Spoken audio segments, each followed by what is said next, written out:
Muy buenos días para cada uno de ustedes. ¿Cómo andan hoy? ¿Cómo están? ¿Contentos de que es viernes?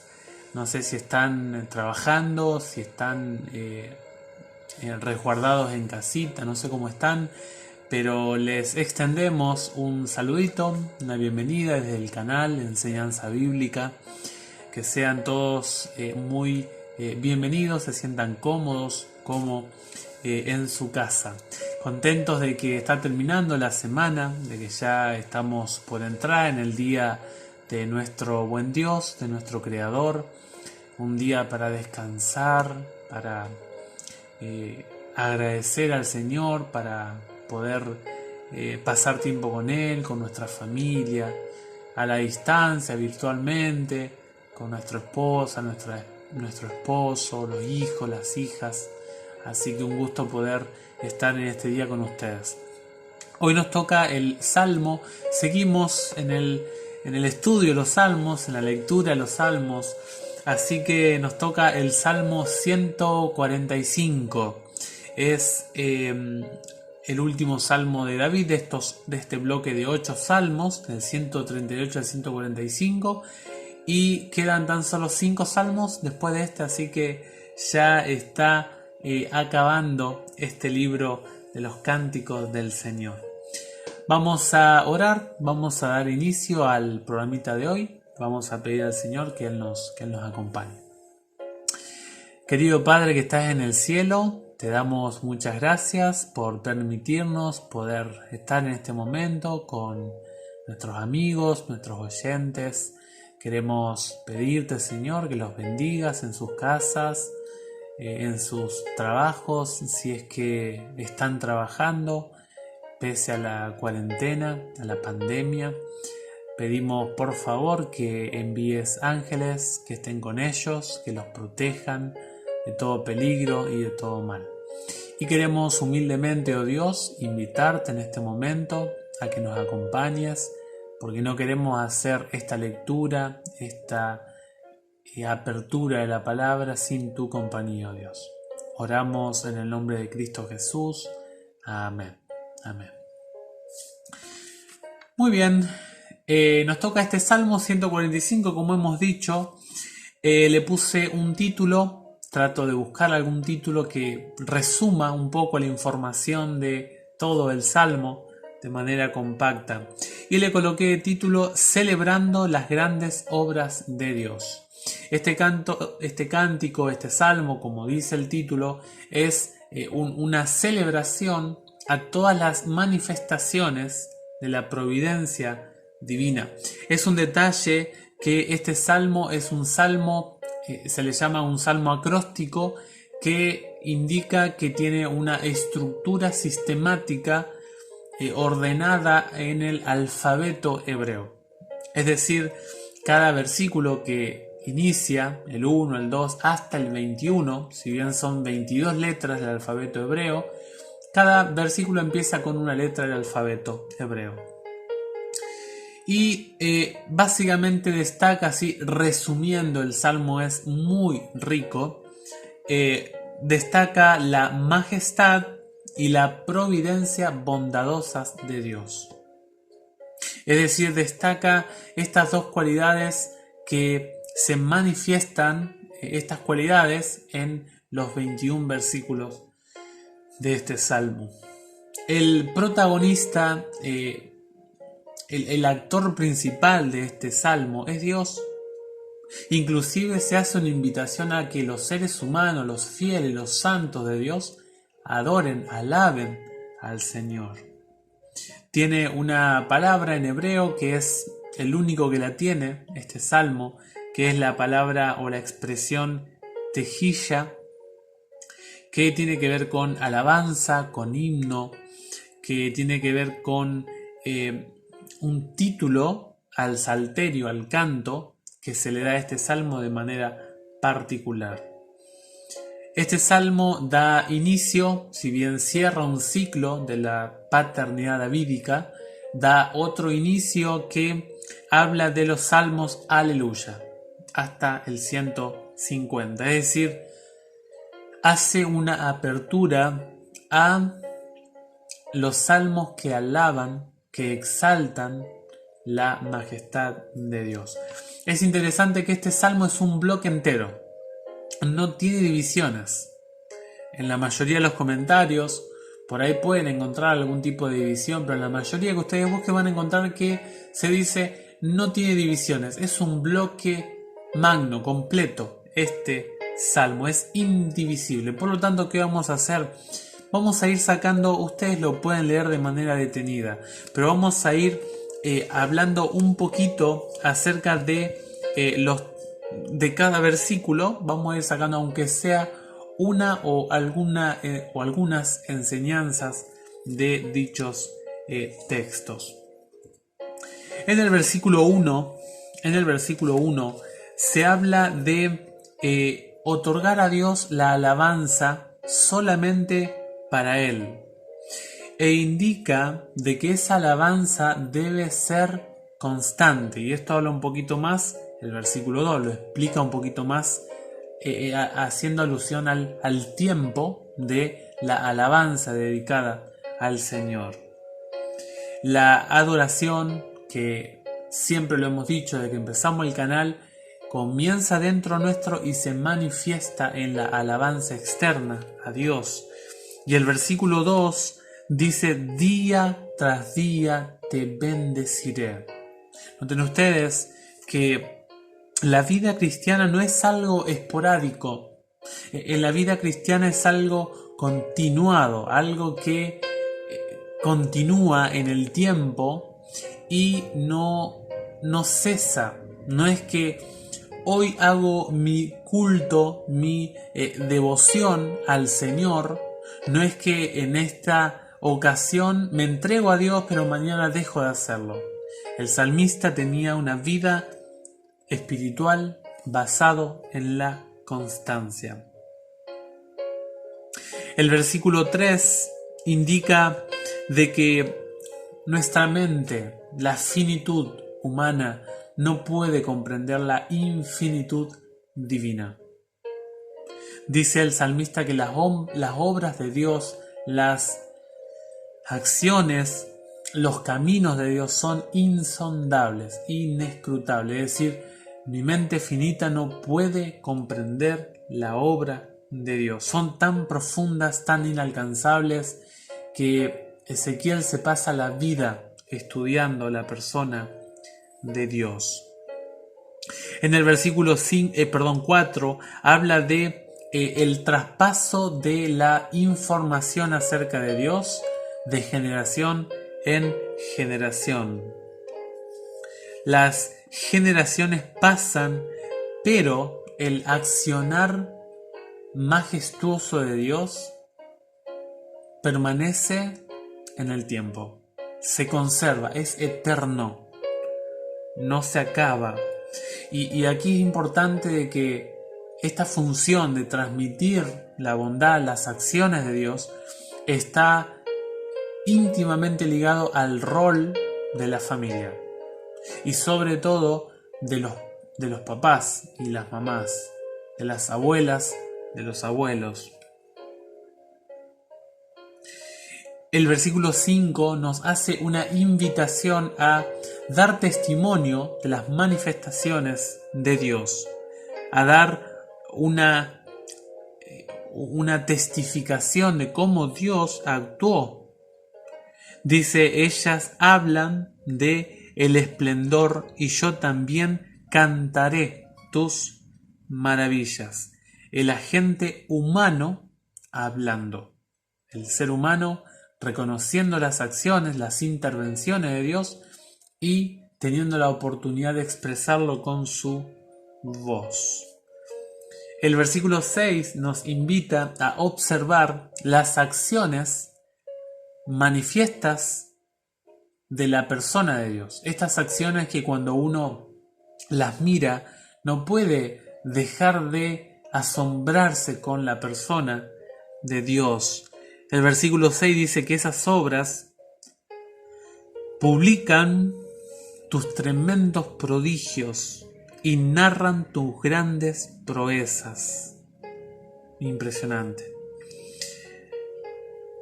El versículo 7 nos invita a que nosotros cantemos a Dios, pero que la música que nosotros elevemos a Dios, el centro, la columna vertebral del canto que nosotros produzcamos, le ofrezcamos, le entreguemos a Dios, sea su bondad, sea su amor, sea su misericordia. El versículo 8 destaca varias características de cómo Dios trata al pecador, cómo Dios atiende, cómo Dios es paciente para alguien que tiene una naturaleza pecaminosa como yo, como usted, y como cada uno que ante Dios y en la lectura de la Biblia reconoce que Dios me dice que tengo un problema en mi corazón. Y la Biblia dice que Dios, en el versículo 8, Dios es bondadoso, es paciente, es compasivo, no se enoja fácilmente. Son cualidades del carácter del Dios al cual nosotros servimos. El deseo de Dios es que nosotros volvamos a Él, que luchemos con esas tendencias y que nos alejemos de esas tendencias. Dios ama al pecador, pero no acepta mi pecado. Por lo tanto, Dios me tiene paciencia, me tiene misericordia, pero el plan de Dios es que yo pueda vencer esa naturaleza pecaminosa. El versículo 9 habla de la bondad de Dios a disposición de todos. Todos pueden alcanzar la bondad de Dios.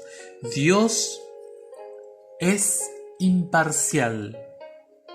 Dios no hace favoritismos. No. Dios hace acciones bondadosas. Tiene a disposición la bondad para todos. Un alcance universal. Y esto significa de que nadie está tan lejos para no ser alcanzado por la bondad de parte del Dios de los cielos. El versículo 10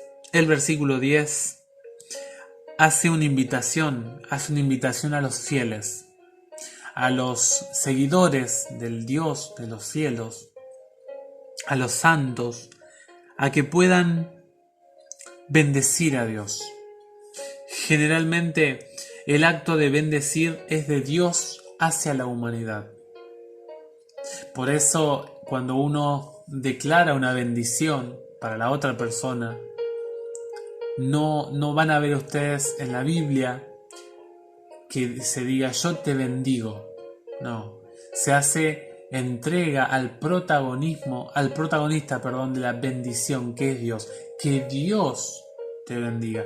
Si yo voy a bendecir, si voy a hablar bien, si voy a testificar, va a ser de mi corazón, de mi boca, hacia la persona de Dios. Dios es la fuente de toda bendición. El versículo 11 habla acerca del reino de los cielos y habla de la fortaleza del Dios de ese reino. Es decir, para hablar del reino de los cielos, tenemos que entrar en contacto con el libro de Dios, que nos enseña acerca de cómo es el reino de los cielos. Y especialmente tenemos que ver al representante del reino de los cielos, que es Cristo Jesús. Por eso Jesús repetía, el reino de los cielos es semejante a. El reino de los cielos es semejante a. ¿Por qué Jesús repetía y parábola tras parábola, historia tras historia, enseñanza tras enseñanza, decía y repetía esto? Para que el ser humano aprenda, conozca, sea enseñado de cómo es el reino de los cielos. El versículo 12 dice: así manifestarán a los hombres tu fuerza y el glorioso esplendor de tu reino. Aquellos que han tenido una cercanía, una conexión al reino de los cielos. Jesús dijo: el reino de los cielos se ha acercado a ustedes. El reino de los cielos está con ustedes. Y las personas que están conectadas al reino de Cristo, al reino de Dios, van a poder ser testimonio. Luego dice el versículo 13 que el gobierno, el reino de Dios es eterno, es por siempre. El reino de Dios se conserva. La política, los imperios, las monarquías que existieron en algunos hoy en día lugares del planeta Tierra existen, son temporales. Pero el reino de Dios es para siempre. Es eterno. Dios tiene el dominio desde el pasado, desde el presente hasta el futuro. El versículo 14 es un consuelo para aquellos que hemos caído, hemos tropezado en nuestra vida espiritual. Dice: el Señor sostiene a los que caen y endereza a los que están encorvados.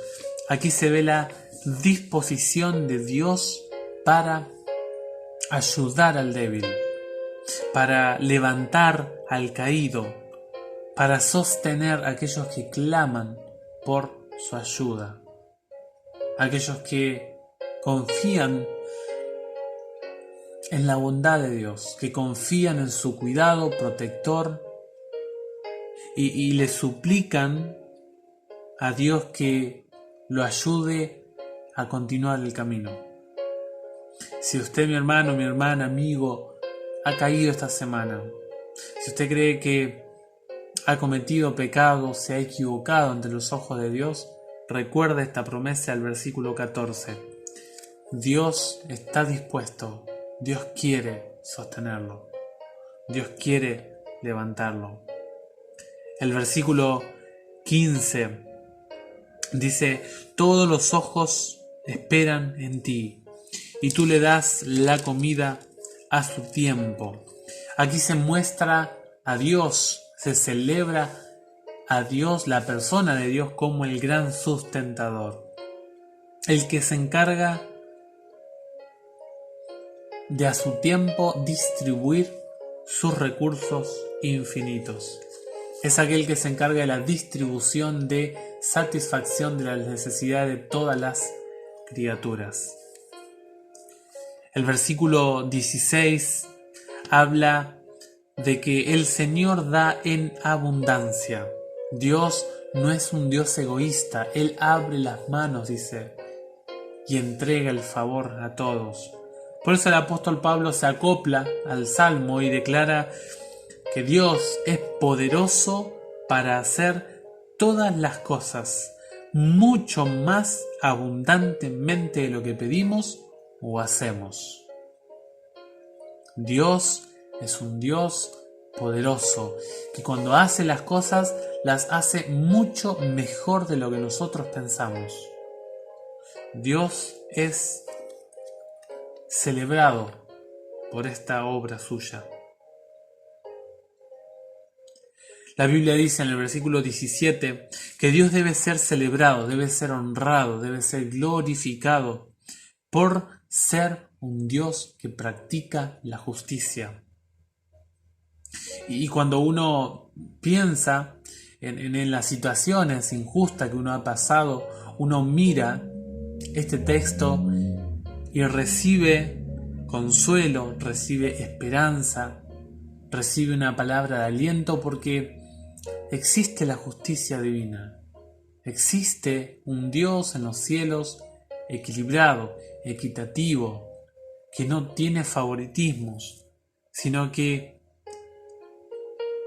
la cualidad de ser justo o de practicar la justicia lejos de pensar en Dios como una persona que le gusta el favoritismo, es una persona que se celebra esa cualidad que Él posee.